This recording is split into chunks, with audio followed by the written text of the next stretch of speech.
ಅಂತ ಒಂದು ಹಳ್ಳಿ. ಆ ಮುಷ್ಟಿಗೇರಿ ಊರಿಗೆ ಬರ್ತಾನ ನಾಗಲಿಂಗ ಯತಿವರ್ಯ. ಮುಷ್ಟಿಗೇರಿಗೆ ಬಂದಾಗ ಅಲ್ಲಿ ಕಾಳಮ್ಮನ ಗುಡಿ, ಕಾಳಮ್ಮನ ಪರಮ ಭಕ್ತನಾಗಿರುವಂತ ಆತನ ಹೆಸರು ಕಾಳಪ್ಪ. ಕಾಳಮ್ಮನ ಪರಮ ಭಕ್ತ, ಆಧ್ಯಾತ್ಮಿಕ ಜೀವಿ, ತತ್ವಗಳನ್ನ ವಿಚಾರವನ್ನ ಮಾಡ್ತಾ ತತ್ವಗಳ ಆನಂದವನ್ನ ಅನುಭವಿಸುತ್ತಾ ಇರುವಂತ ವ್ಯಕ್ತಿ.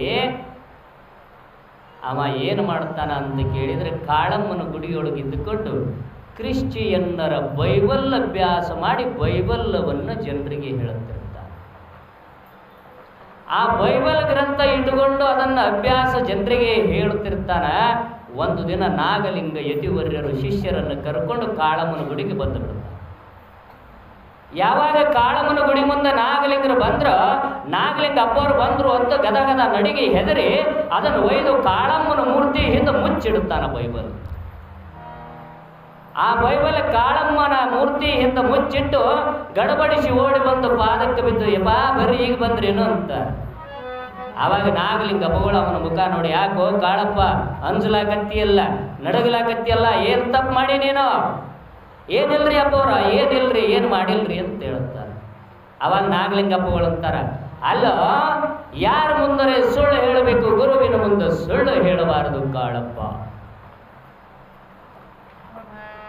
ಗುರು ಅಂದ್ರೆ ಪರಬ್ರಹ್ಮ ಸ್ವರೂಪ.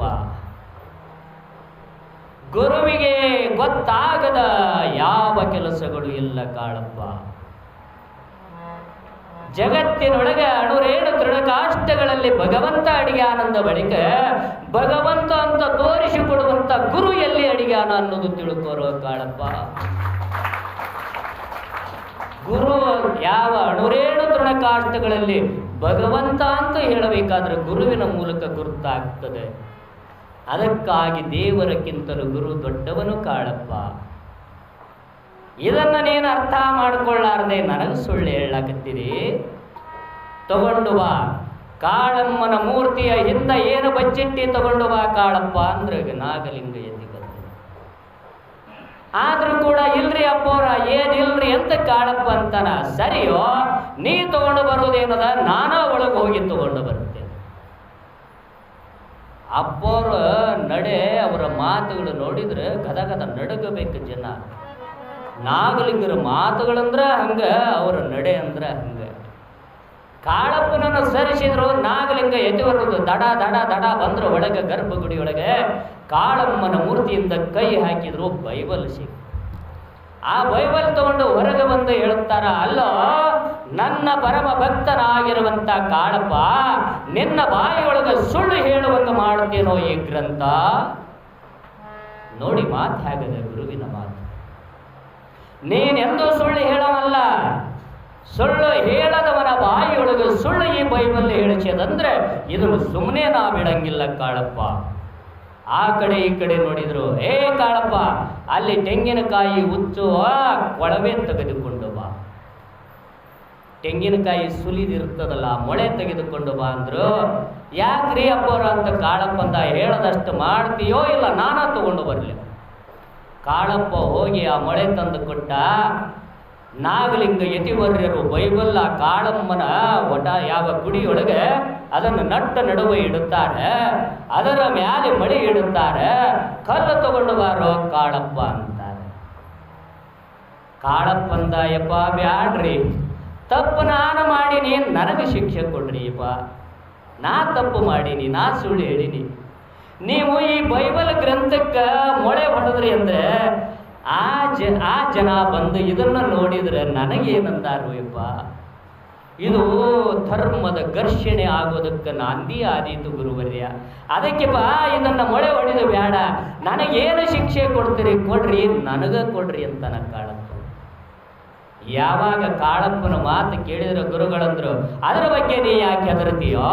ನಿನ್ನ ಗುರು ನಾಗಲಿಂಗ ಇರ್ಲಿಕ್ಕಾಗಿ ಅದರ ಬಗ್ಗೆ ವಿಚಾರ ಮಾಡಬೇಡ, ಮೊದಲು ಕಲ್ಲು ತಗೊಂಡು ಬಾ ಅಂದಾಗ ಕಾಳಪ್ಪ ಹೋಗಿ ಕಲ್ಲು ತಂದು ಬಿಡ್ತಾನೆ. ಆ ಬೈಬಲ್ ಮೇಲೆ ಮೊಳೆಯನ್ನ ಇಟ್ಟು ಕಲ್ಲಿನಿಂದ ಬಡಿದು ಆ ಮೊಳೆಗೆ ರಂಧ್ರವನ್ನ ಮಾಡುತ್ತಾರೆ. ಯಾವಾಗ ಬೈಬಲ್ ತೂತು ಬಿತ್ತು ಅಳ್ಳಿಕ್ಕೆ ಪ್ರಾರಂಭ ಮಾಡದ ಕಾಳಪ್ಪ, ಯಪ್ಪಾ ಏನು ಮಾಡಿಬಿಟ್ಟಿಯಪ್ಪ, ಏನು ಮಾಡಿಬಿಟ್ಟು ಆಗ ನಾಗಲಿಂಗ ಯತಿವರ್ಯರ ಆ ಮಳೆ ಕಿತ್ತಿದ್ರು, ತಮ್ಮ ಮುಂದೆ ಗ್ರಂಥ ಹಿಡ್ಕೊಂಡ್ರು. ಆ ರಂಧ್ರದ ಮೂಲಕ ಕಾಳಪ್ಪನ ಮುಖ ಕಾಣಿಸ್ತದೆ. ಆಗ ನಾಗಲಿಂಗ ಯತಿವರ್ಯಂತಾರ, ಏ ಕಾಳಪ್ಪ, ನೀನೇನು ಚಿಂತೆ ಮಾಡಬೇಡ, ಈ ಗ್ರಂಥ ಯಾರಿಗೂ ಸಿಗಲಾರ್ದಂಗ ತೆಗೆದಿಡು, ಮುಚ್ಚಿ ಇಡು. ಮುಂದೊಂದು ದಿನ ನಾನಾ ಬಂದು ಈ ಗ್ರಂಥ ಮತ್ತ ಮರಳಿ ಒಯ್ತೀನಿ, ನಿನ್ನ ಕೈಯಿಂದ ಇಸಿದುಕೊಂಡು. ಏ ಕಾಳಪ್ಪ, ಇನ್ನೊಂದು ಮಾತು ಹೇಳ್ತೀನಿ ಕೇಳು. ಏನಪ್ಪ ಅಂದ, ನಿನಗೆ ವಯಸ್ಸಾಗಿ ವಯಸ್ಸು ಇಡುವಿಗೆ ಬಿದ್ದಾಗ ನಿನ್ನ ತಲೆ ಕೂದಲು ಬೆಳ್ಳಗಾಗ್ತಾವ. ನಿನ್ನ ತಲೆ ಕೂದಲು ಬೆಳ್ಳಗಾಗ್ತಾವೋ, ಬೆಳ್ಳಗಾಗಿ ಮತ್ತೆ 75-80 ವರ್ಷಕ್ಕೆ ಬಂದ ನಂತರ ಬೆಳ್ಳಗಾಗಿರುವಂತ ಕೂದಲು ಮರಳಿ ಕಪ್ಪಾಗುತ್ತಾವ. ನಿನ್ನ ತಲೆ ಕೂದಲು ಯಾವಾಗ ಬಿಳಿದು ಹೋಗಿ ಕರಿದು ಆಗ್ಲಿಕ್ಕೆ ಪ್ರಾರಂಭ ಆದೋ, ಮೊಳೆಯನ್ನ ಬಡಿದಿರುವಂತ ಬೈಬಲ್ ರಂಧ್ರ ತನ್ನಿಂತಾನ ಪಾನದಿಂದ ಪಾನಕ್ಕ ಪಾನದಿಂದ ಪಾನಕ್ಕ ಮುಚ್ಚುಗೊತ್ತ ತಾನ ಬರ್ತದೋ ಕಾಳಪ್ಪ. ಬೈಬಲ್ ಮೊದಲು ಹೆಂಗಿತ್ತು ಹಂಗ ಆಗ್ತದೆ. ನಿನ್ನ ತಲೆ ಕೂದಲು ಪೂರ್ತಿ ಕರಗಾಗಬೇಕು, ನಾನು ಬರಬೇಕು, ನಿನ್ನ ಕೈಯಿಂದ ಬೈಬಲ್ ತಗೋಬೇಕು, ನಿನಗೆ ಮುಕ್ತಿಯನ್ನ ಕೊಡಬೇಕು ಕಾಳಪ್ಪ. ನಾಗಲಿಂಗರ ಬಾಯಿಂದ ಬರುವಂತ ಎಲ್ಲ ಮಾತನ್ನ ಕೇಳಿ ಆನಂದ ಪರವಶನಾಗ್ತಾನ ಕಾಳಪ್ಪ. ಯಪ್ಪಾ, ನಾನೇ ಧನ್ಯ ಧನ್ಯ ನಾಗಲಿಂಗ ಯತಿವರ್ಯ. ನೀನೇನಾದರೂ ಮಾಡಿದರೆ ಅದಕ್ಕೊಂದು ಕಾರಣ ಇರ್ತದ ಅನ್ನೋದು ಮರ್ತು ನಾನೇನೇನೋ ಅಂದೆ ನಾಗಲಿಂಗ ಯತಿವರ್ಯ. ಆಯ್ತು ಗುರುವರ್ಯ, ನೀ ಯಾವ ರೀತಿಯಲ್ಲಿ ಹೇಳ್ತೀರಿ ಆ ರೀತಿಯಲ್ಲಿ ನಡೆಯುವುದು ನನ್ನ ಧರ್ಮ ಅಂತ ತಿಳ್ಕೊಂಡು ಕಾಳಪ್ಪ ನಾಗಲಿಂಗರ ಪಾದಕ್ಕೆ ನಮಸ್ಕಾರ ಮಾಡುತ್ತಾನೆ. ಆಗ ನಾಗ